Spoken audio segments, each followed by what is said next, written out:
So what you heard me say is, and I didn't coin this, but it's something that I really try to live by. And you have two choices when faced with any type of situation that is difficult, whether it's emotionally difficult, financially difficult, whatever the case may be. You can be bitter about it because your life is changing, being turned upside down, it's not what you thought it was going to be, whatever that is that comes up for you. And it's natural to feel those feelings, by the way.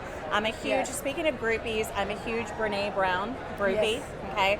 And she has a podcast, 2 episodes that I listened to recently called Toxic Positivity, because yes, while I agree with being positive and looking at the bright side and flipping it around to not be bitter, but to be better.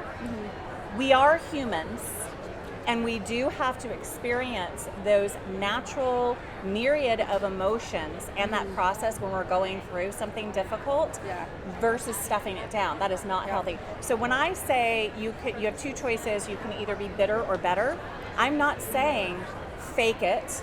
I'm not saying pretend that it didn't happen.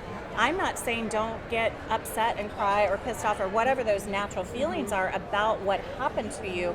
You have to go through that.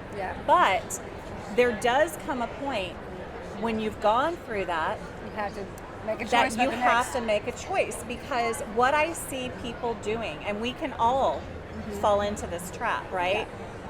Is they ruminate on something that happened to them and they don't get through, which Rich George and I just spoke about change management and the change curve.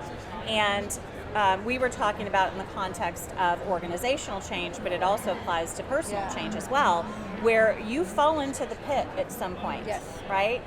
It's very similar to the Elizabeth Kubler-Ross model of the grief cycle, where you fall into a pit. So we all will go into that pit, but how long do you want to stay there?